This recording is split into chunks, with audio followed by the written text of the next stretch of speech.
Minister. Good. I'm going to second what you said. Honestly, I've seen jellyfish with more spine than some of the Democrats right now. That's the truth. Hakeem Jeffries is an AI generated like congressman, right? If he says working class people, I'm going to throw up. That's what he does. It's a bunch of BS. It really is. You guys picked a guy that's 70 years old with throat cancer over AOC. She's not far left. She's center for most places in this country. It's ridiculous, Eric. Yeah. You keep saying we're going to fight, but you're not. Shut the government down.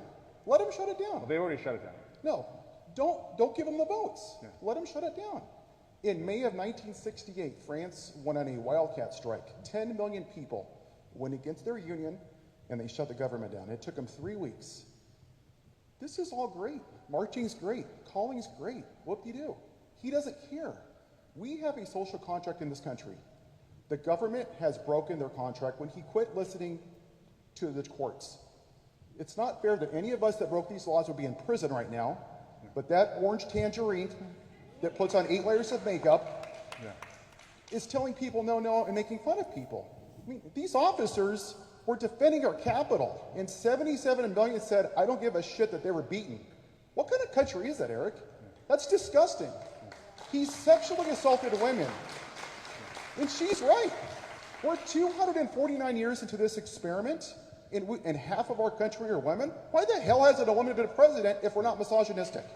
Yeah.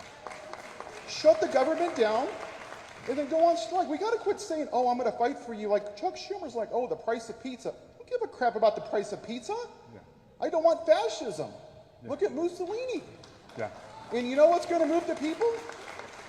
When you look at Benito Mussolini, he went out and he murdered innocent people and he conquered other people. Do you know what the people turned on? When they had to purchase food on the black market, when their life was affected, they didn't care about anybody else being harmed. And that's what's going to happen. I guarantee you, when they're affected, when they lose their jobs, when their farms go away, when the cotton contracts goes to Brazil, when they lose their ASID contract, they lose their farms, when their crops are rotting, then they're going to care. They will turn on him at some point.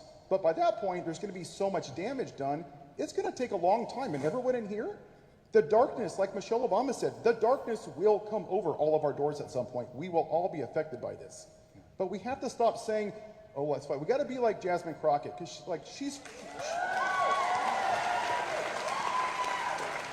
we got to stop it, Eric. Be serious. We have got to stop with the working class middle people, working class. I can't handle it anymore, Eric. They got to do something. Yeah, I don't want nice. Yeah.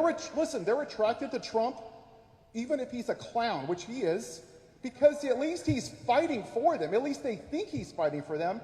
And everyone in here is saying, we don't feel like the Democrats are fighting on the same level. You're playing by the nice rules. Why? Yeah. No, thank you.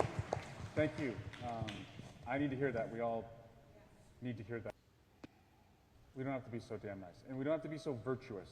And, you know, the nonsense around the filibuster that if we break the filibuster, we'll break the customs of the Senate. That was one of the original sins that I think has put us in this place, is that we had the majorities in the Senate and the House, and we stood on principles that they never would have honored ever, and they showed us that when they stole a Supreme Court seat. And so to me, yes, the gloves have to come off, and we don't have to be so nice. I'm fortunate that I have, as colleagues, you just pointed out, Jasmine Crockett, Jared Moskowitz, Dan Goldman, Robert Garcia, who I think shined last week, you know, in that Doge hearing.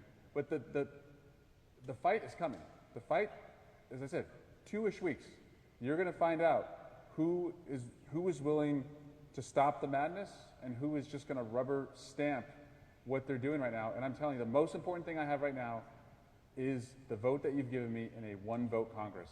And I think you know how I view this, what I'm going to do.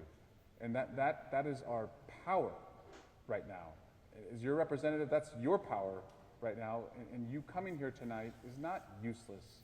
You're not helpless. You were just heard. And so I hear you. And I'm going to take that back to my colleagues. And I agree with you. We need better messengers. We need a better story. We need a better story. The story that we've tried to tell is, as I said, it's too nice, it's too polite, it's too exclusive to most Americans, and it doesn't hit here hard enough. It's not hitting people here hard enough. Also, we need to be everywhere. Kamala Harris ran as good of a campaign as anyone could run with 100 days. However, when you go 5 days after saying that you wouldn't have done anything differently than Joe Biden and you're not in the national realm anymore, and Donald Trump makes 5 mistakes an hour, we have to be everywhere all the time, always on. Everywhere, all the time, always on. And show people that we hear them and we're in this for them. That was really one of my only critiques, is you just have to be everywhere. Because there's a lot of Americans who only participate in our democracy every 4 years. And you have to go find them. And MSNBC and CNN is not cutting it. That's not where they're going to find them. I did a Christian podcast 2 weeks ago because 68% of Americans identify as Christian, and I'm not going to let the Republican Party own Christianity or faith in our country. Because I think I and my colleagues are showing more of those values. Help thy neighbor. Don't honor false idols. We're showing more of those values than they are. So we can't cede any ground. Finally,